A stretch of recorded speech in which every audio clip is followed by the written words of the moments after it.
많은 사람들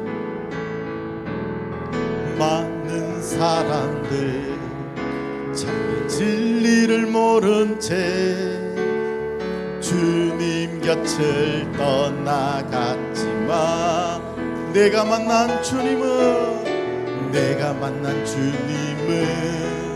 참 사랑이었고 진리였고 소망이어서 난 예수가 좋다오. 난 예수가 좋다오. 난 예수가 좋다오. 주를 사랑한다던 베드로 고백처럼 난 예수를 사랑한다오. 무거운 짐진 자 다 내게로 오라. 내가 너를 쉬게 하리라. 이 길만이 생명의 길 참 복된 길이라. 항상 내게 들려주셔서 아멘. 나 예수가 좋다오. 나 예수가 좋다오. 주를 사랑한다던 베드로 고백처럼 나 예수를 사랑한다오. 형제 자매여 참된 행복을 찾거든 예수님을 만나보세요. 그분으로 인하여 참 평안을 얻으며 나와 같이 고백할 거요. 우리 3절 다시 한번 해볼까요? 형제 자매여 참된 행복을 찾거든 예수님을 만나보세요. 그분으로 인하여 참 평안을 얻으며 나와 같이 고백할 거요. 나 예수가 좋다오.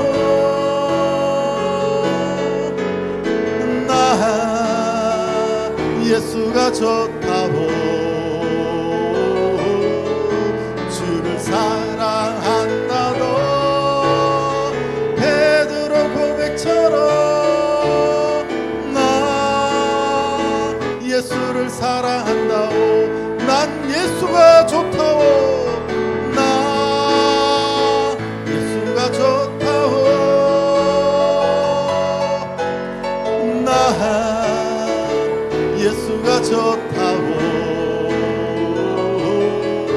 주를 사랑한다던 베드로 고백처럼 나 예수를 사랑한다오. 다시 한번 고백할게요. 난 예수가 좋다오. 나 예수가 좋다오. 주를 사랑한다던 베드로 고백처럼 나 예수를 사랑한다오. 아멘. 우리 하나님께 감사와 영광의 큰 박수 올려드립니다. 할렐루야. 자, 우리 청년들 이제 왔어요. 잠을 자고 늦게 오늘 약속했거든요. 일찍 온다고. 근데 늦게 왔어요. 우리 격려의 박수 한번 부탁드릴까요? 다음 주에는 꼭 일찍 와서 같이 찬양할 수 있게끔 청년들 아시겠죠? 들으면 알겠지? 영준아, 피아노 소리 좀 올려줄래? 자, 우리가 하나님께 찬양 드리는 이 시간이 정말 귀하고 소중한 시간입니다. 찬양을 통해 하나님이 역사하시고 찬양을 통해 우리의 마음을 치료해 주시는 분이 하나님인 것을 이 시간 고백합니다. 오늘 또 찬양을 통해 나아갈 때 하나님 영광 받으시고 역사하여 주시옵소서. 찬양으로 나갑니다. 피아노가 안 나옵니다. 뭔 짓을 했습니까? 저쪽으로 오게.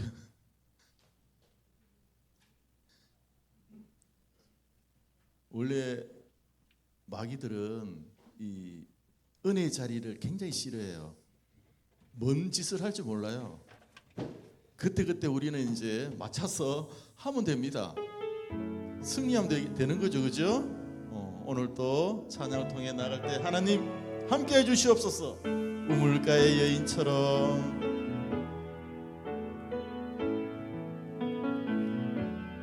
우물가의 여인처럼 난 구했네. 헛되고 헛된 것들을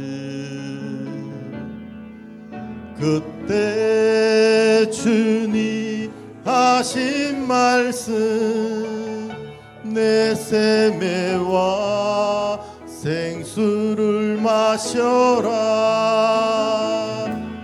오 주님 채우소서. 나의 잔을 높이 듭니다. 하늘 양식 내게 채워주소서. 넘치도록 채워주소서. 많고 많은 사람들이 찾아섰네. 헛되고 헛된 것들을 주 안에 감추인 법에 색한 것과 난 비길 수 없네. 오 주님 채우소서. 나의 잔을 높이 듭니다. 하늘 양식 내게 채워주소서. 넘치도록 채워주소서. 내 친구여 거기서 돌아오라. 내 주의 넓은 품으로 우리 주님 너를 반겨 그 넓은 품에 안아주시리. 오 주님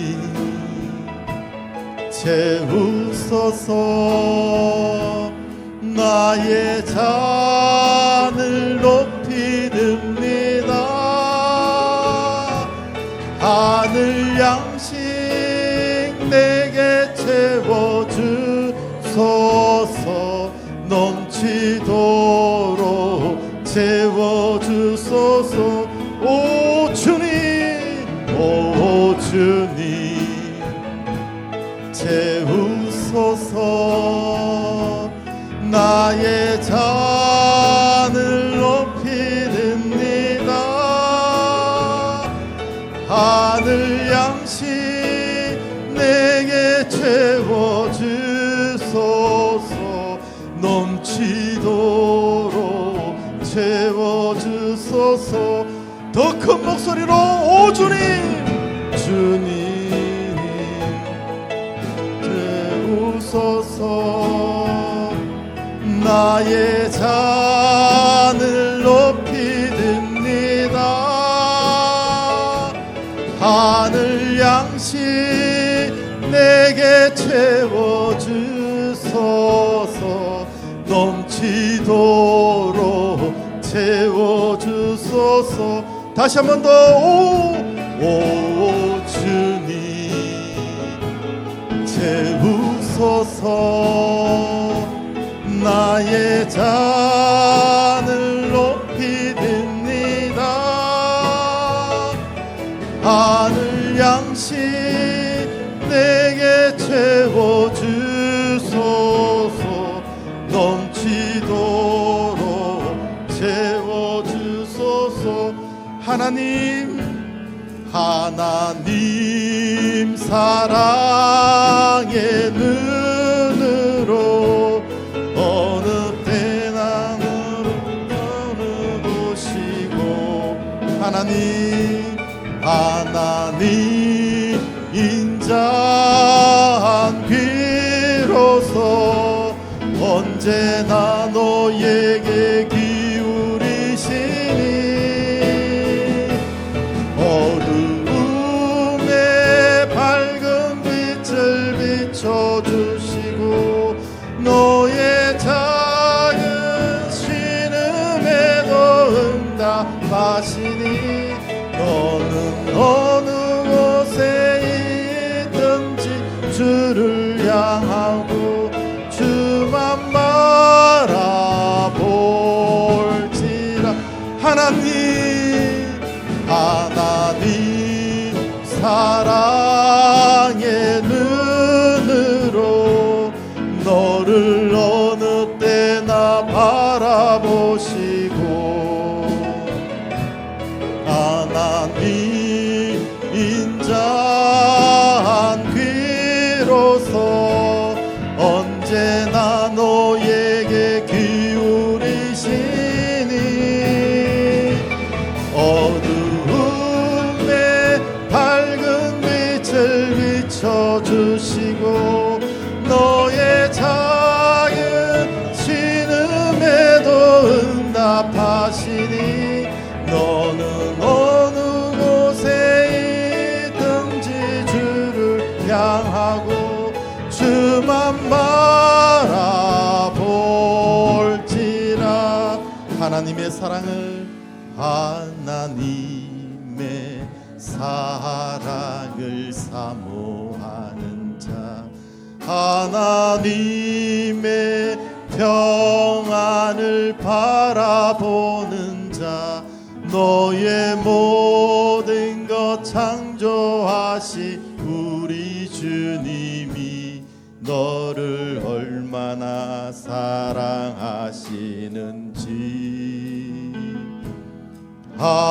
하나님께 찬양과 경배하는 자 하나님의 선하심을 닮아가는 자 너의 모든 것 창조하신 우리 주님이 너를 자녀 삼으셨네. 하나님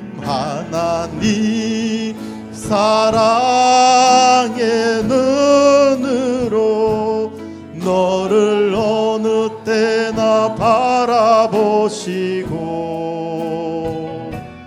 하나님 인자 귀로서 언제나 너에게 기울이시니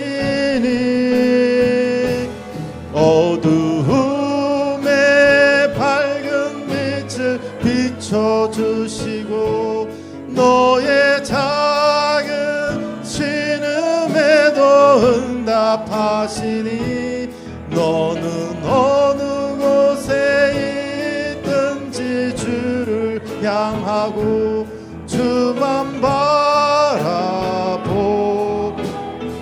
주만 바라볼지라 주만 바라볼지라 주만 바라볼지라 주만 바라볼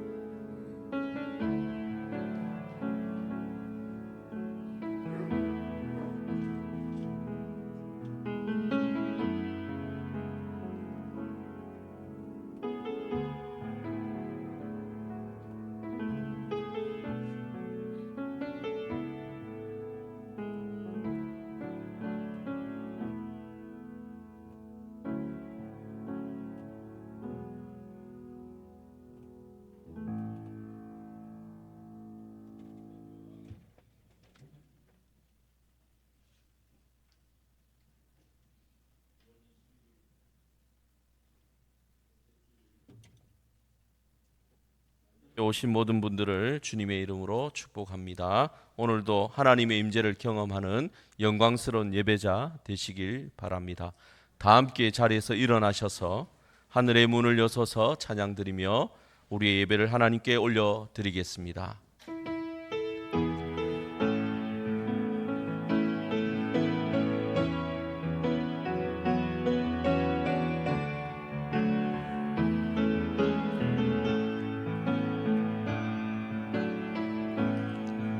하늘의 문을 여소서 이곳을 주목하소서 주를 향한 노래가 꺼지지 않으니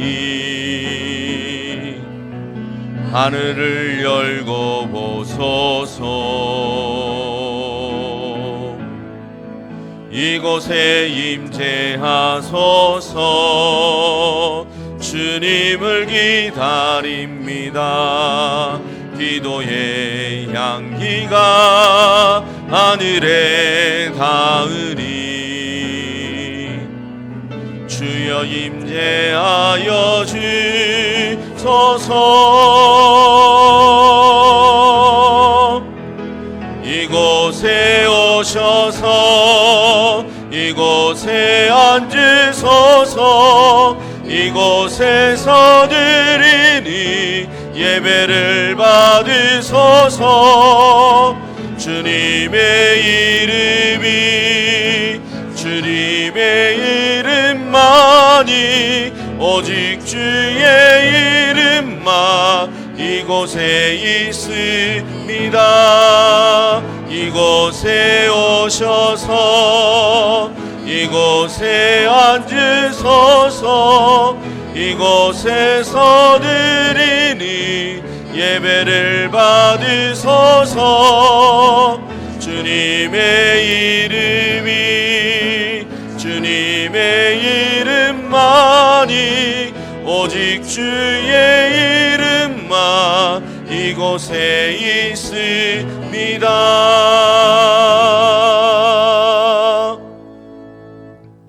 하나님은 영이시니 예배하는 자가 영과 진리로 예배할지니라.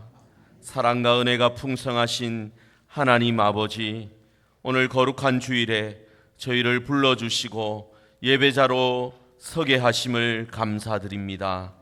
이 시간 우리의 마음과 정성을 모아 드리는 이 찬양과 기도를 기뻐 받아 주시옵소서. 예수 그리스도의 십자가의 보혈을 의지하여 나아가오니 하나님의 은혜를 풍성히 부어주시고 하나님만 높이는 거룩한 예배가 될 수 있게 하여 주시옵소서.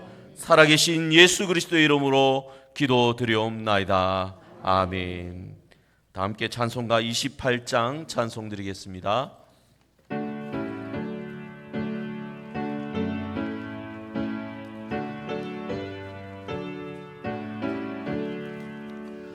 복의 근원 강림하사 찬송하게 하소서. 한량 없이 자비하시 측량할 길 없도다. 천사들의 찬송가를 내게 가르치소서. 구속하신 그 사랑을 항상 찬송합니다. 주의 크신 도움받아 이때까지 왔으니 이와 같이 천국에도 이르기를 바라네. 하나님의 품을 떠나 죄에 빠진 우리를 예수 구원하시려고 보혈을 주셨네. 주의 귀한 은혜 받고 일생 빚진 자들의 주 주의 은혜 사슬 대사 나를 주께 매소서. 우리 마음은 연약하여 범죄하기 쉬우니 하나님이 받으시고 천국 이르치소서.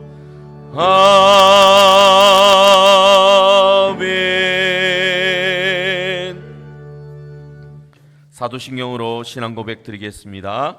전능하사 천지를 만드신 하나님 아버지를 내가 믿사오며 그 외아들 우리 주 예수 그리스도를 믿사오니 이는 성령으로 잉태하사 동정녀 마리아에게 나시고 본디오 빌라도에게 고난을 받으사 십자가에 못 박혀 죽으시고 장사한 지 사흘 만에 죽은 자 가운데서 다시 살아나시며 하늘에 오르사 전능하신 하나님 품에 앉아 계시다가 저리로서 산자와 죽은 자를 심판하러 오시리라.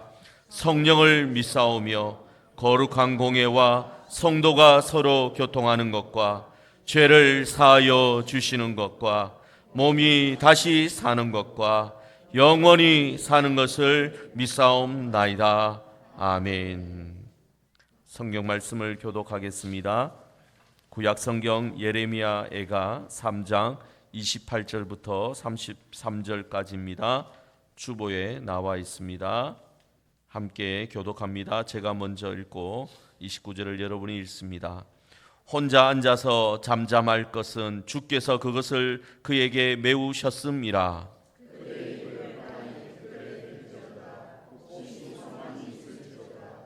자기를 치는 자에게 뺨을 돌려대어 치욕으로 배불릴지어다.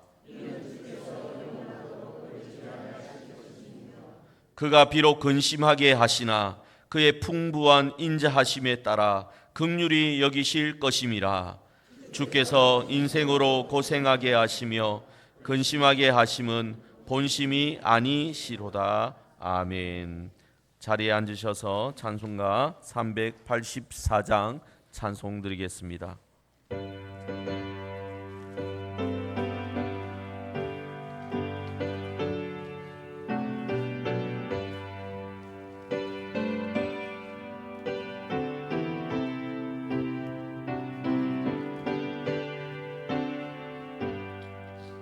나의 갈 길 다가도록 예수 인도하시니 내 주 안에 있는 긍휼 어찌 심하리요. 믿음으로 사는 자는 하늘 위로 받겠네. 무슨 일을 만나든지 만사형통하리라. 무슨 일을 만나든지 만사형통하리라. 나의 갈 길 다가도록 예수 인도하시니 어려운 일 당한 때도 족하니 내주시네. 나는 심히 고단하고 영혼 매우 가라나. 나의 앞에 반석에서 샘물 나게 하시네. 나의 앞에 반석에서 샘물 나게 하시네. 나의 갈 길 다가도록 예수 인도하시니 그 사랑 어찌 큰지 말로 할 수 없도다. 명령하마 받은 영혼 하늘 날아갈 때에 영영 부를 나의 찬송 예수 인도하셨네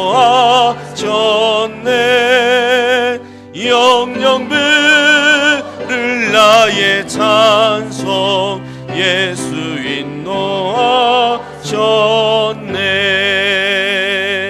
아멘.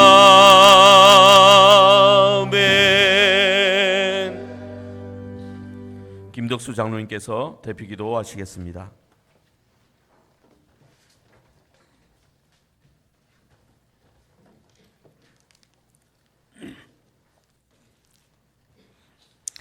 사랑의 하나님 아버지, 오늘도 저희들을 사랑하여 주셔서 세상의 모든 일손들을 멈추고 주님 전에 나와 예배드릴 수 있도록 인도하여 주심을 감사드립니다.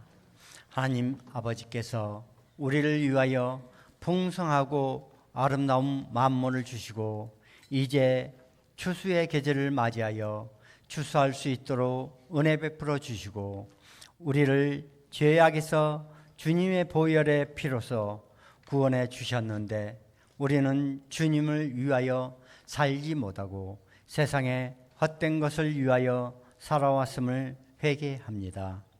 또한 하나님이 주신 믿음의 분량대로 지혜롭게 살아야 할 저희들이 내가 만난 주님을 다른 사람에게 보여주며 살지 못한 것 용서하여 주시옵소서. 하나님 아버지, 이 시간 살아가는 사자 목사님 성령의 능력으로 강하게 붙잡아 주시사 우리에게 선포하시는 말씀이 큰 은혜가 되게 하시고 저희들은 그 말씀을 듣고 순종함으로 승리의 삶을 살아가게 하여 주시고 목사님 건강 지켜주셔서 우리 남창교회와 성도들을 위하여 항상 기도하는 그 기도에 응답하여 주셔서 우리 남창교회 온 성도들이 하나가 되어 주님을 섬기며 목사님을 위하여 기도하는 성도들 되게 도와주시옵소서.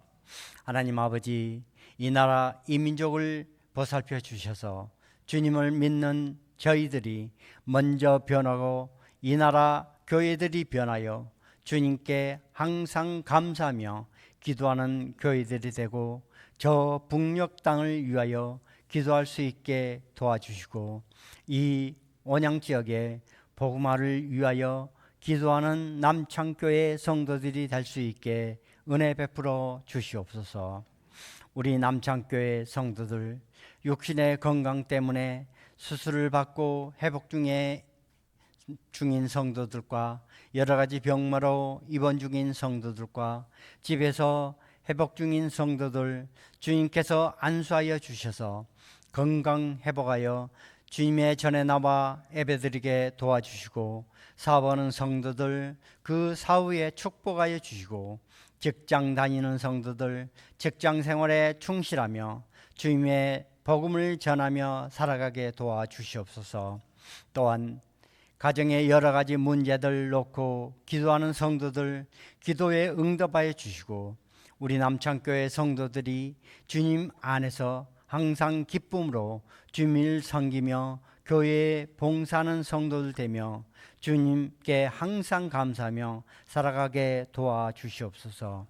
이 시간 할렐루야 찬양대 준비한 찬양을 드릴 때 크신 은혜 내려 주셔서 더욱더 아름다운 목소리로 주님을 찬양하게 하시고 예배를 위하여 봉사하는 많은 손길들 축복하여 주실 것을 믿사오며 우리를 죄악에서 구원해 주신 예수 그리스도 이름으로 기도드립니다. 아멘.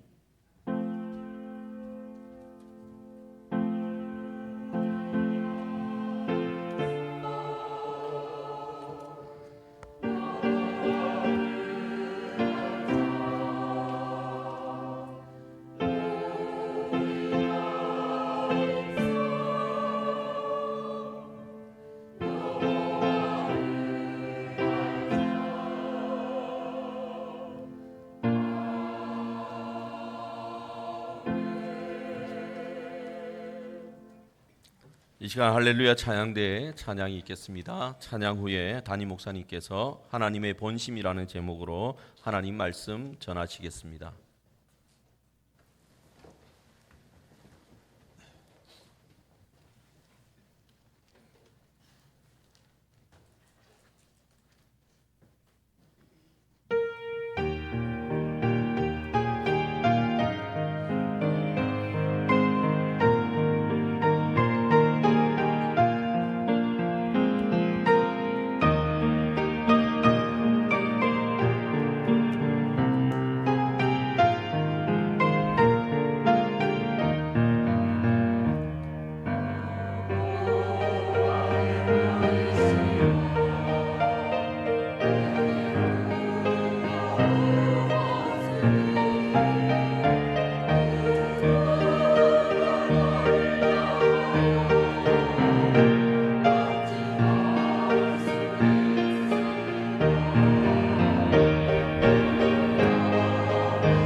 귀한 찬양 감사를 드립니다.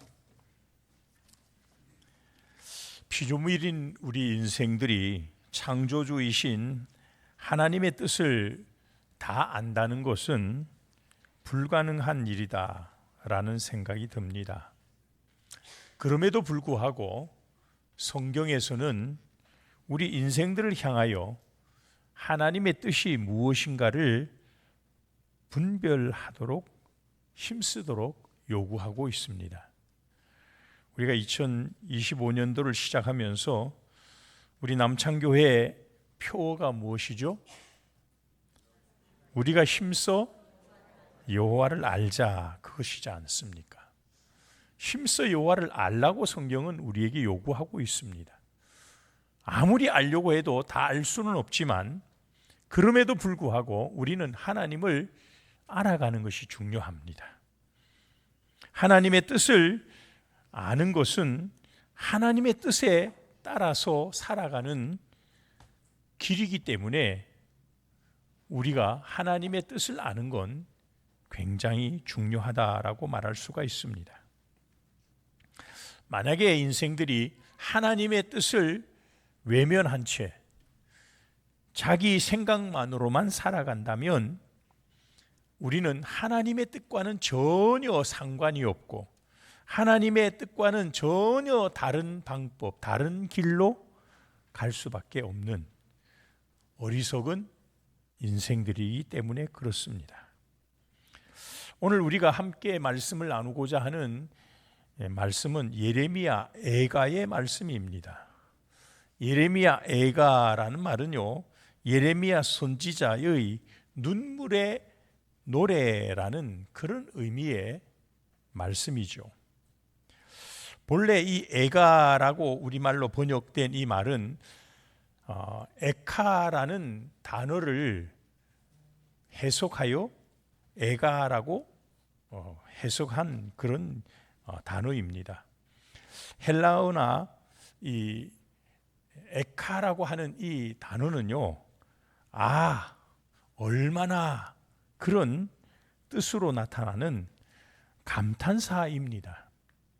근데 이스라엘 랍비들은요, 이 에카라는 단어를 키노드라는 말로 의역하여 사용하고 있습니다. 이 키노드라는 말은요, 장례식에서 애도할 때 쓰는 말입니다. 큰 소리로 높여 운다, 그런 의미가 키노드라는 말입니다. 그래서 그런지 우리말 성경은 예레미야 애가, 이 애가라는 말은 슬픔의 노래, 그런 뜻이죠. 여러분, 책의 제목에서 느껴지는 느낌이 있지 않습니까? 왜 이렇게 예레미야 선지자가 슬픔의 노래를 여기에 기록을 했을까요?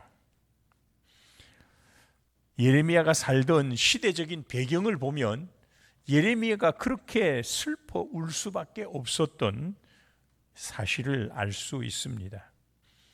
우리는 예레미야 선지자 그러면 눈물의 선지자로 잘 알려져 있습니다.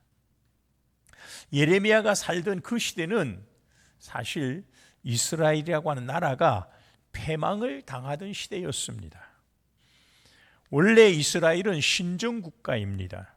그래서 모든 생활이나 국가적인 주요 행정, 정책 모든 것들이 예루살렘을 중심으로, 즉 예루살렘 성전을 중심으로 이루어지는 신정국가라는 사실입니다. 예루살렘의 성전이 있었기 때문에 예루살렘은 그들의 수도가 되었고 그들의 신앙과 생활의 중심지 역할을 하였기도 했습니다. 그런데 그런 예루살렘이 무너졌습니다. 성전은 모두 불타 파괴되고 말았습니다.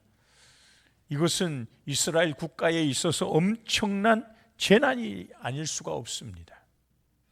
거기다가 이스라엘 사람들은 하나님이 함께하면 하나님이 친히 역사하는 성전만은 절대로 무너지지 않을 것이다 라고 하는 그런 확신을 가지고 살았던 사람들입니다.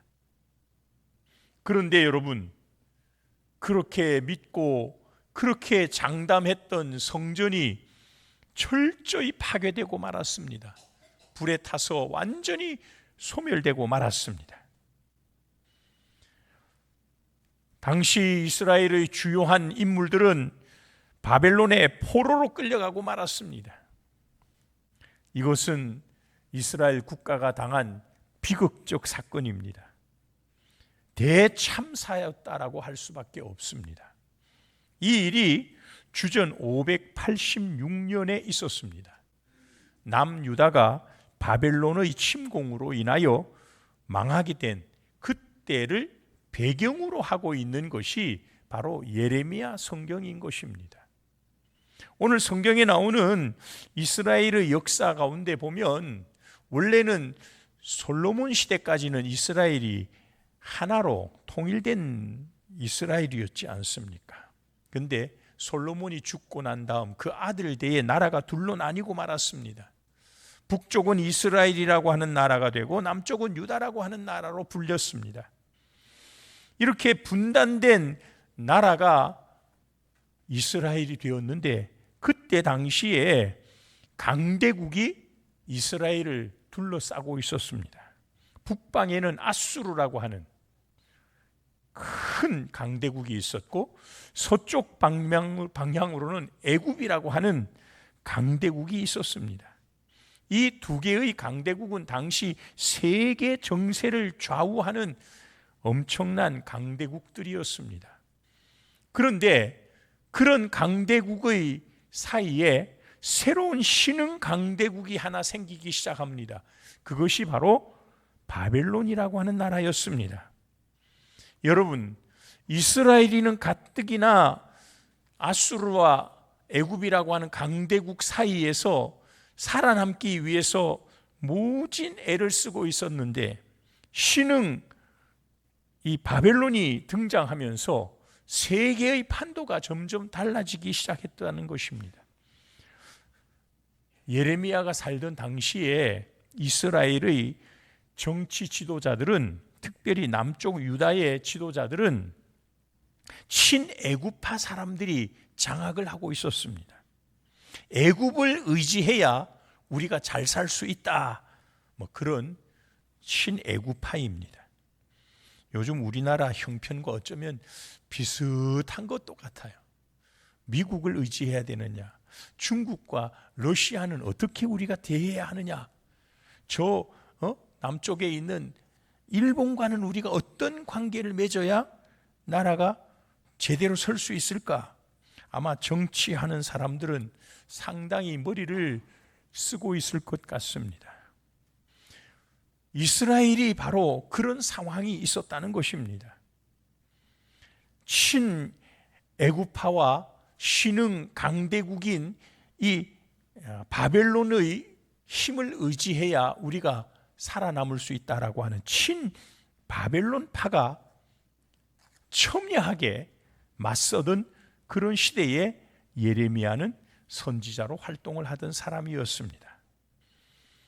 문제는 이렇게 당시 정치적인 지도자들, 종교 신정국가이기 때문에 정치와 종교 지도자들이 나라를 바르게 이끌어가야 하는데, 그들은 영적으로 신앙에서 점점 멀어지고 있었습니다.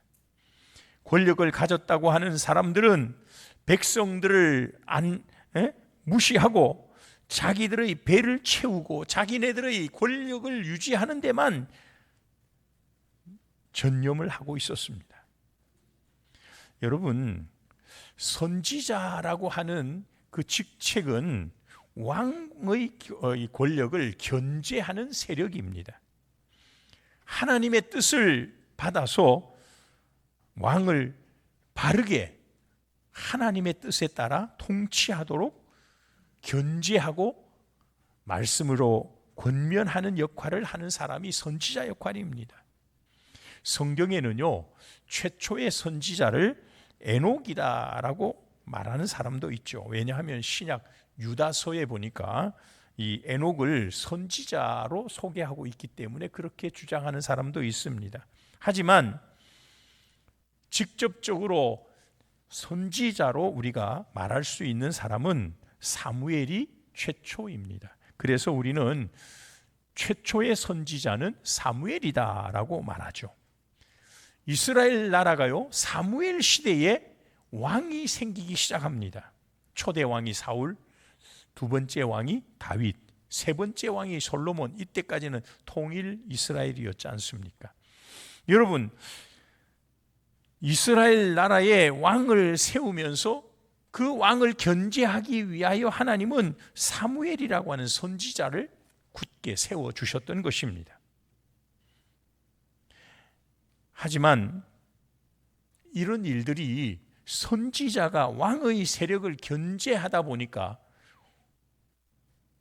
왕과는 늘 갈등 관계가 맺어질 수밖에 없었습니다. 여러분, 다윗 왕이 범죄할 때도 나단 선지자가 나타나서 강하게 왕을 책망하는 일을 우리는 기억하지 않습니까? 왕과 선지자는 이처럼 별로 친하지를 못합니다. 그러다 보니까 선지자들에게 나라에서는요, 녹을 주지 않습니다. 그러면 결국 선지자들은 가난할 수밖에 없었고 청렴하게 살 수밖에 없었던 것이죠. 물론 예레미야 시대에 사이비 선지자들이 좀 있었습니다. 권력의 빌부터 살아가는 적당하게 부를 누리고 어용 선지자로 활동하던 사람들도 왕궁 주변에는 있었습니다. 예레미야는 사실 몰락한 제사장의 아들로 태어나죠. 20살쯤 선지자로 부름을 받아 그때가 바로 요시야 왕 13년이었는데 그때부터 시작해서 유다의 마지막 멸망 시기에 있었던 시드기야 왕 11년까지 약 40년을 선지자로 활동했던 사람이 이 예레미야라고 하는 선지자였습니다. 여러분, 예레미야는 하나님 편에 서서 왕과 백성들을 향하여 여호와께 돌아와야 살 수 있다라고 외쳤죠. 하나님을 떠나고 영적으로 무디어지는 당시 지도자들을 향하여 예레미야는 강한 어조로 책망을 하게 되었던 것입니다. 하나님께서 예레미야에게 주신 말씀의 교훈은 애굽을 의지해서는 살 수 없다고 하는 것이었죠. 그리고 바벨론과 맞서서는 나라가 망할 수 있으니 차라리 바벨론에 항복을 하는 것이 나라를 지키는 하나의 방법이요. 더 중요한 것은 하나님께로 돌아와야 이 나라가 살 수 있다라고 하는 강한 메시지가 예레미야 선지자의 주요 메시지였습니다. 하지만 여러분, 이렇게 외치는 예레미야는 결국은 친애굽파 사람들에 의해서 매국노로 정해지고 말았습니다. 예레미야 20장 8절에 보면 이렇게 말합니다. 내가 말할 때마다 외치며 파멸과 멸망을 선포함으로 여호와의 말씀으로 말미암아 내가 종일토록 치욕과 모욕거리가 됨이니이다. 예레미야는 나라가 파멸될 것이다. 이대로 갔다가는 이 나라가 망할 수밖에 없다. 그러니 여호와께로 회개하고 빨리 돌아와야 한다라고 외쳤던 것이죠. 그러니까 이런 말을 예레미야가 할 때마다 오히려 돌아오는 것은 치욕과 모욕을 당하는 일밖에 없었다는 것입니다. 예레미야 36장 23절에 가서 보니까요, 여후디가 서너 쪽을 낭독하면 왕이 면도칼로 그것을 연하여 베어 화롯불에 던져서 두루마리를 모두 태웠더라. 그렇게 말하고 있습니다. 예레미야가 사독이라고 하는 이 서기관을 시켜서 하나님이 주신 말씀을 받아 적게 만들고 이것을 왕에게 가서 낭독하도록 했다는 거예요. 근데 말씀을 낭독하면 왕이 그걸 면도칼로 잘라가지고 불에다 태워버리는 거예요. 무시했다는 거예요. 하나님이 전해주는 말씀을 다 불에 태워버리고 오히려 예레미야가 전하는 하나님의 말씀을 무시한 것이 당시 나라의 모습이었다는 것입니다. 그런데 거짓 선지자들은요, 오히려 평화를 외쳤습니다. 이 나라는 하나님이 지켜주는 나라, 예루살렘은 하나님이 지은 성전이 있는 나라, 하나님이 함께하는 이 성전이 있는 이곳은 그 어떤 세력도 침범하지 못한다. 그러면서 오히려 하나님의 생각과는 전혀 다른 말을 외쳤던 것입니다. 예레미야는 이런 말을 하다가 결국 감옥에 갇혔습니다. 또 감옥에서 잠시 풀려난 적도 있었습니다. 근데 예레미야는 감옥에서 나오자마자 오지병을 깨트려가며 미친 사람처럼 또 회개와 멸망을 외치는 것입니다. 그런데 아무도 예레미야 말을 듣지 않습니다. 왕도, 당시 제사장도, 백성들도 거짓 선지자들의 말에 속아서 예레미야가 외치는 하나님의 말씀 앞에는 귀를 막고 있었던 것입니다. 그래서 결국 예레미야는 다시 체포되고 구타를 당하고 감옥에 갇히는 신세가 되고 말았던 것입니다. 여러분, 아무리 그래도 예레미야는 눈물로 하나님의 말씀을 전하기 시작한 것입니다. 하나님 품으로 돌아오지 않으면 이 나라는 망할 수밖에 없다고 하는 멸망이 곧 눈앞에 다가왔다고 외친 선지자가 바로 눈물의 선지자 예레미야였던 것입니다. 그런 시대를 40년 가까이 살았다는 말입니다. 오늘 본문 앞절 부분인 19절에 보니까요, 그의 어려움을 정리한 말씀이 나옵니다. 내 고초와 재난 곧 쑥과 담즙을 기억하소서. 하나님 앞에 자기가 당하는 이 고난과 어려움을 이렇게 한마디로 하나님께 간구한 예레미야의 기도를 보면 그의 고난과 그의 험난한 인생을 우리는 엿볼 수가 있다는 사실입니다. 여러분, 예레미야 애가는요 모두 5편의 슬픔의 노래로 지어져 있습니다. 애가로 5편의 애가로 되어 있습니다. 우리가 오늘 본문으로 삼은 이 본문의 부분은 그 중에 3번째 애가에 속하는 내용입니다.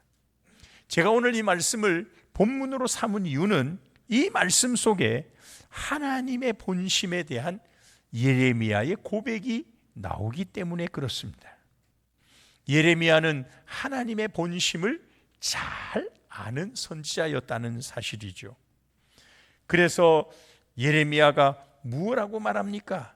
32절에 보니까 하나님은요 비록 근심하게 하시지만 그의 풍부한 인자하심을 따라 긍휼히 여기시는 하나님이시다.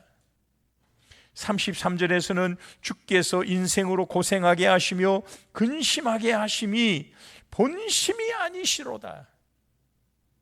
사랑하는 여러분, 예레미야는 하나님의 본심이 무엇인가를 꿰뚫고 있었다는 거예요. 우리가 잠깐 근심도 하고 잠깐 고난을 당할 수는 있지만 하나님은 이것이 우리에게 원하는 하나님의 진정한 본심이 아니라는 거예요.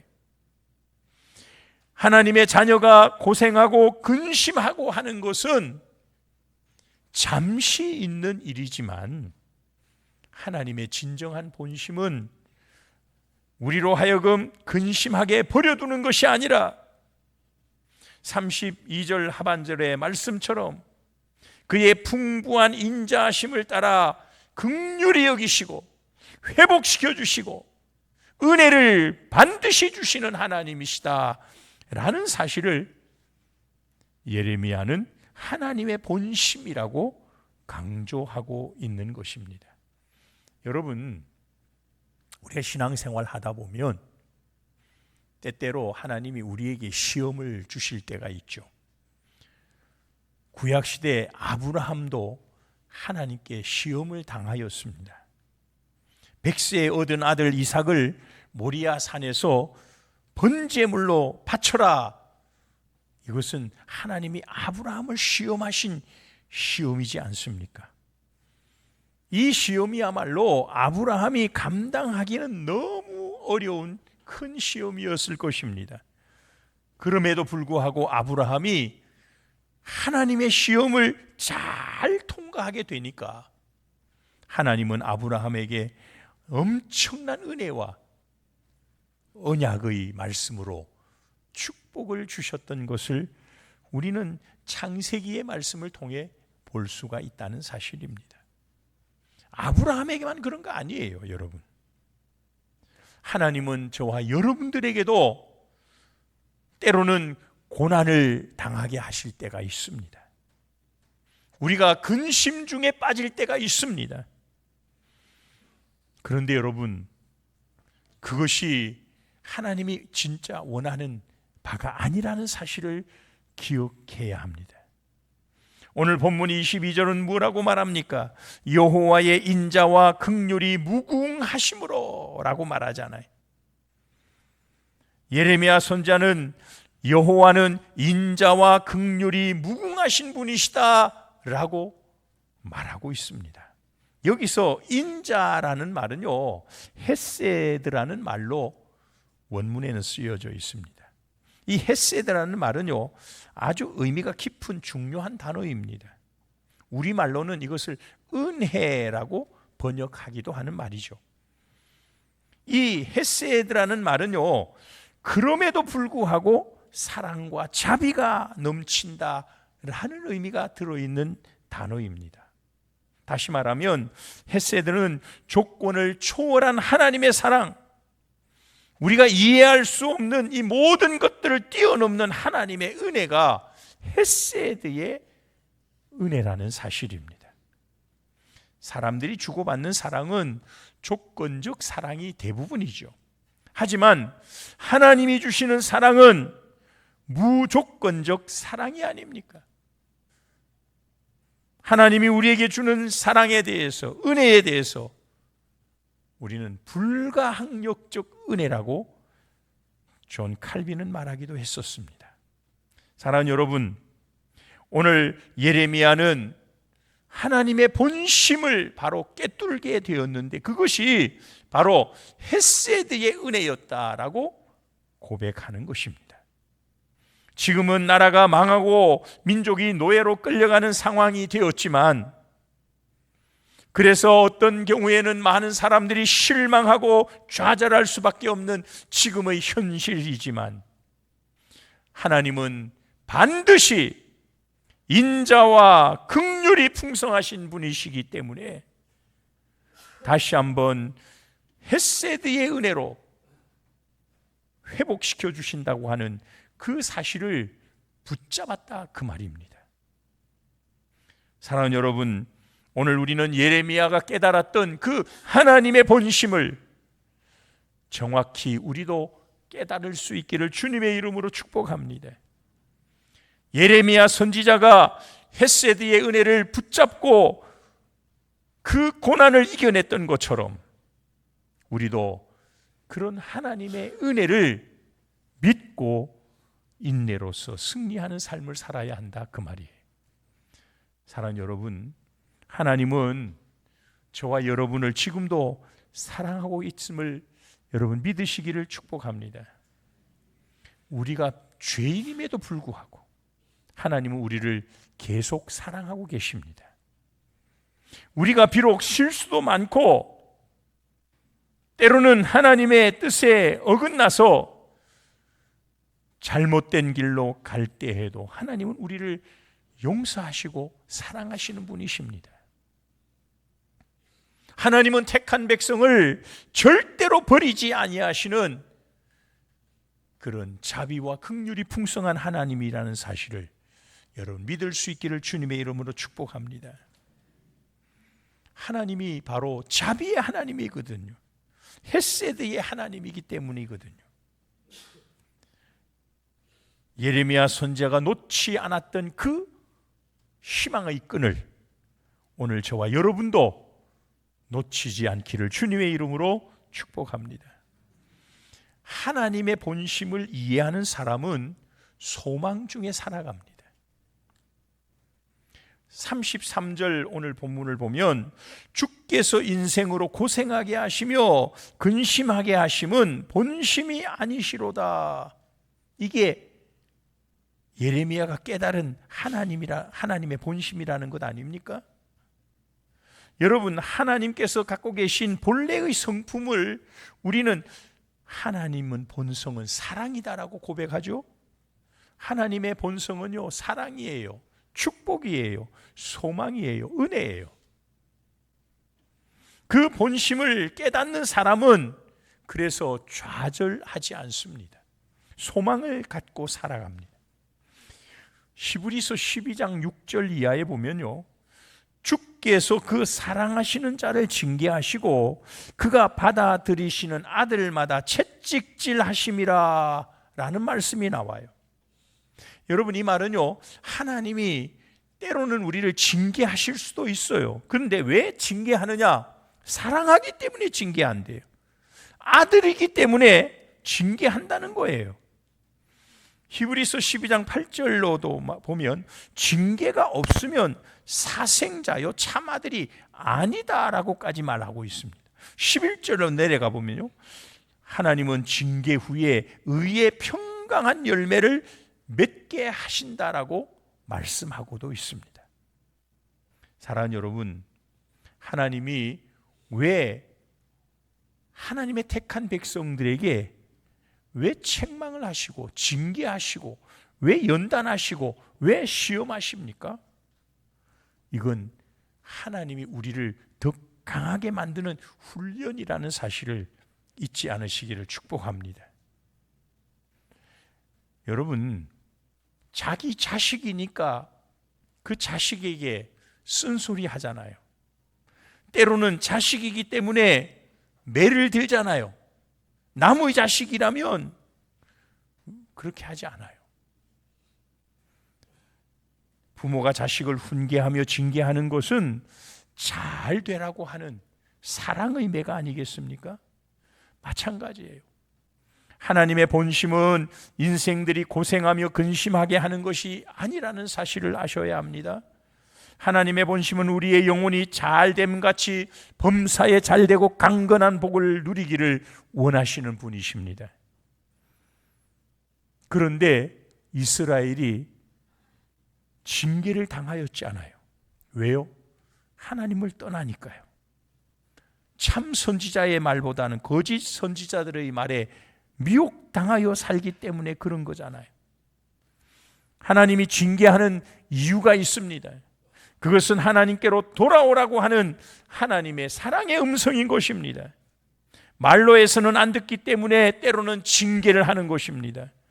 더 비참한 길로 가지 못하도록 하기 위하여 하나님은 매를 드시는 것입니다. 지옥의 형벌에 들어가지 않게 하기 위해서 우리를 너무나 사랑하시기 때문에 징계로 우리를 돌이키고자 하시는 것입니다. 하나님은 바로 그런 하나님이십니다. 우리가 더 잘못된 길, 더 비참한 길, 더 망하는 길로 가지 않게 하기 위해서 하나님은 잠시 징계하시는 하나님이라는 사실입니다. 징계는 택한 백성을 향한 영적 각성을 위한 하나님의 일시적인 수단에 불과한 것입니다. 베드로전서 1장 7절에 보면 너희 믿음의 확실함은 불로 연단하여도 없어질 금보다 더 귀하여 예수 그리스도께서 나타나실 때에 칭찬과 영광과 존귀를 얻게 할 것이니라, 그렇게 말씀하고 있어요. 여러분, 하나님은 불로 때로는 우리를 연단할 수 있어요. 불로 연단된 금은 더 순도가 더 높은 금이 되지 않아요? 하나님은 우리를 정금처럼 사용하시기 위해서 때로는 우리를 용광로 불에다가 잠시 넣는 경우가 있다, 그 말이에요.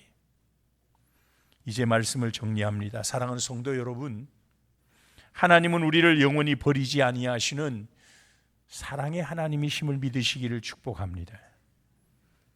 31절 32절에 분명하게 우리에게 약속한 말씀이 그 말씀이에요. 예레미야가 깨달았던 하나님의 본심의 말씀이 거기에 있는 거예요.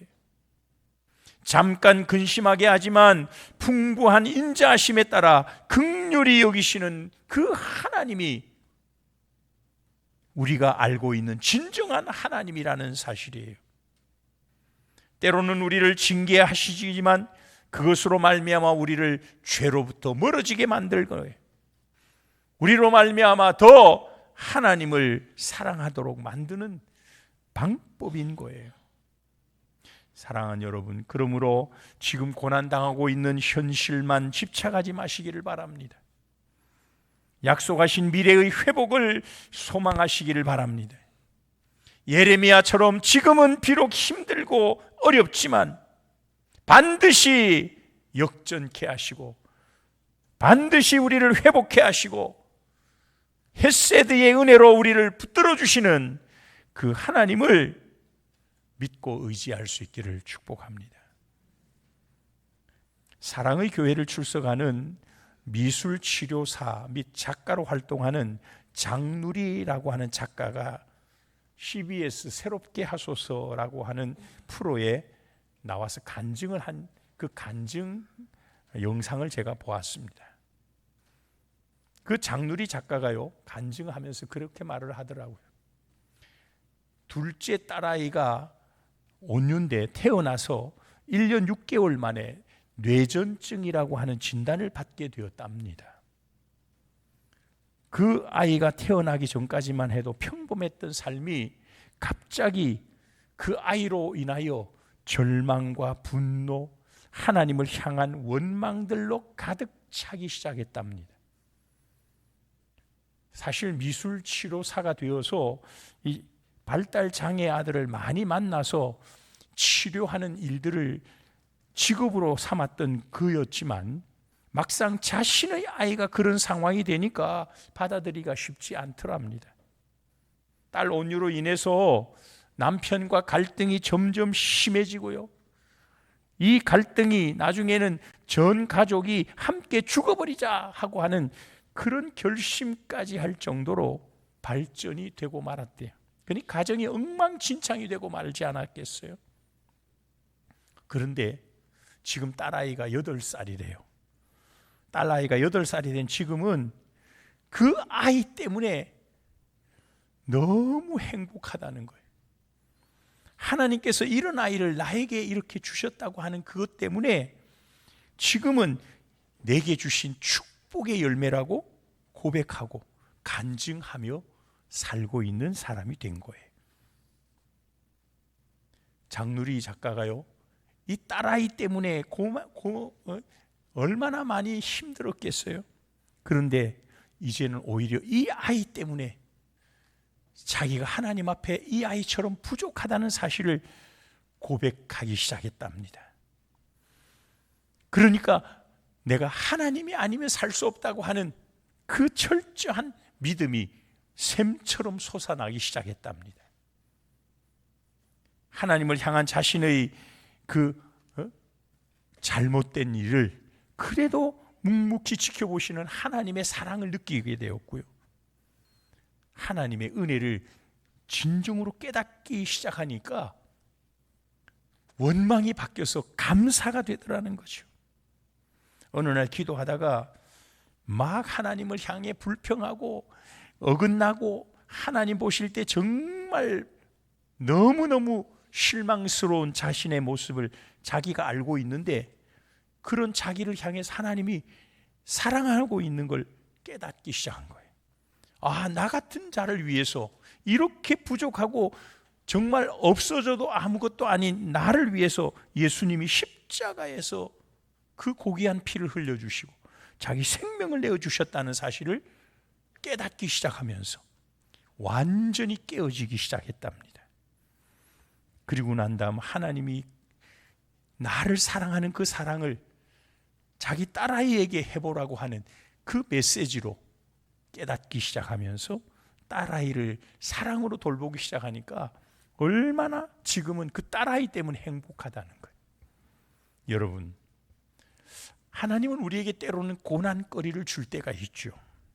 하지만 이 고난이 오히려 나를 더 하나님의 사람으로, 나를 더 하나님과 가까이 살아가는 그런 삶으로 바꾸어낸다면 그 고난이 아니라 축복의 도구가 된다는 사실을 기억하시기를 축복합니다. 지금 고난 중에 있는 분이 계십니까? 우리가 지금 당하는 고난은 하나님의 진심이 아니에요. 내가 계속 고난 당하도록 나를 갖다 미워서 그렇게 하시는 하나님이 결코 아니에요. 이 고난에는 하나님의 뜻이 분명히 있을 거예요. 내가 하나님과 멀어지고 있다든지 하나님의 마음을 실망케 하고 있다면 여러분 고난을 통해서 빨리 깨닫고 하나님 품으로 돌아서기를 바랍니다. 하나님이 주시는 그 헤세드의 은혜를 다시 한번 깨달으시고 예레미야가 희망의 끈을 놓지 않고 하나님을 향하여 더 가까이 나아가 기도했던 것처럼 우리도 그런 기도의 사람이 될 때 예레미야처럼 우리도 하나님이 어떤 하나님이신가를, 하나님의 본심이 무엇인가를 깨달아서 은혜의 삶, 축복의 삶을 살아가게 될 줄 믿습니다. 그런 저와 여러분이 될 수 있기를 주님의 이름으로 간절히 축복합니다. 기도하겠습니다. 거룩하신 하나님 감사합니다. 오늘도 우리를 사랑하사 예레미야를 통하여 하나님의 본심이 무엇인가를 우리에게 알려주신 하나님 감사합니다. 우리가 하나님의 본심을 예레미야처럼 바로 깨달아 알게 하시고 나를 향한 하나님의 놀라운 계획하심과 인도하심과 축복하심을 바라보며 반드시 하나님의 은혜, 인자, 헤세드의 인자 축복을 다시 한번 회복하고 누리며 살아가는 우리 모두가 되게 하여 주시옵소서. 주 예수 그리스도의 이름으로 간절히 기도드리옵나이다. 아멘.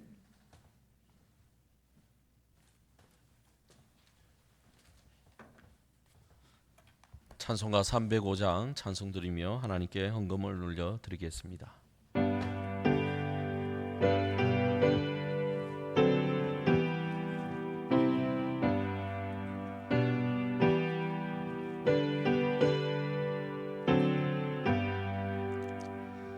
나 같은 죄인 살리신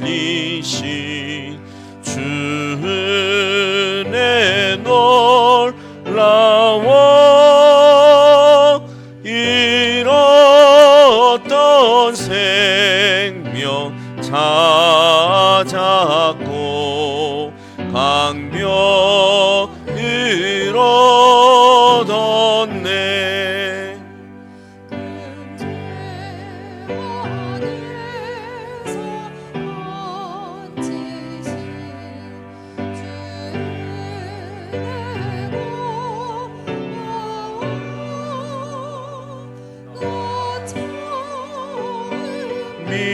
믿은 그 시간 귀하고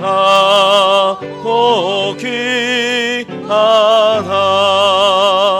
이제껏 내가 산 것도 주님의 은혜라. 또 나를 장차 본향에 인도해 주시리. 거기서 우리 영원히 주님의 은혜로 해처럼 밝게 살면서 주 찬양하리라.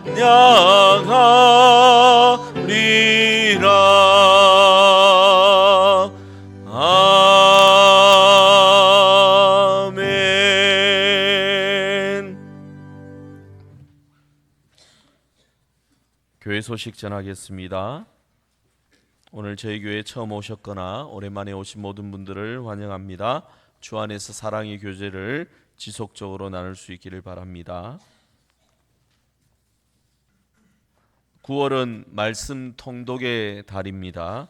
하나님께서 특별 계시로 주신 진리의 말씀인 성경을 사랑하고 사모하는 마음으로 읽고 묵상함으로 영적으로 더 풍성해지는 복을 받으시길 바랍니다. 오늘 낮 예배 후에 각 기간별 노방전도를 실시하겠습니다. 그리고 나서 오후 예배 시간에 기간별로 보고하도록 하겠습니다. 다음 주 오후 예배는 재정부 헌신 예배로 드립니다. 위하여 기도하시길 바랍니다. 본교단 제110회 총회가 내일부터 22일부터 서울 충영교회당에서 있습니다. 교단 총회를 위해서 기도해 주시길 바랍니다. 이상으로 교회 소식 전했습니다. 담임 목사님께서 나오셔서 헌금기도 하시겠습니다.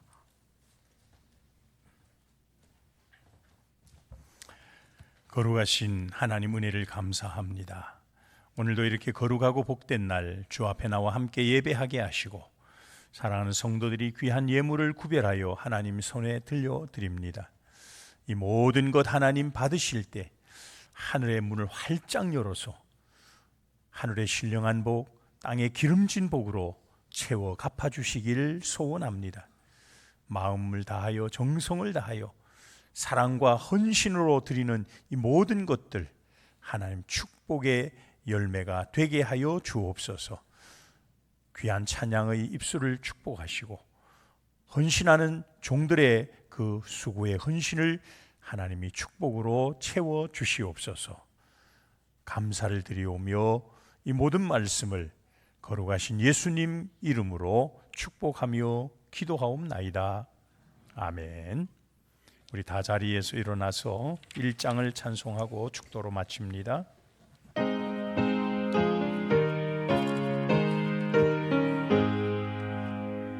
만복의 근원 하나님 온 백성 찬송 드리고 저 천사여 찬송하세 찬송 성부 성자 성령 아멘.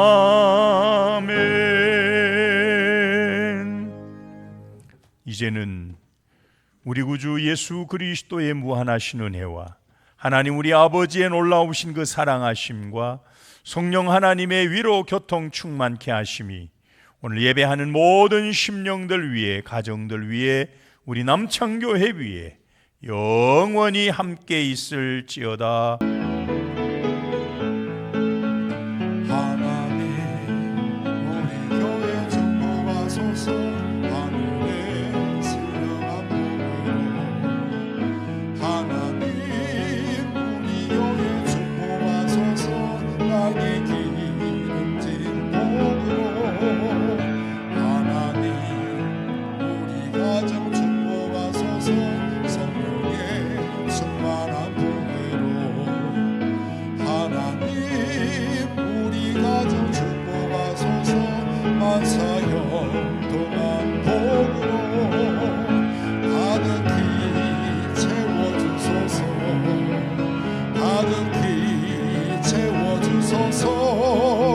주님의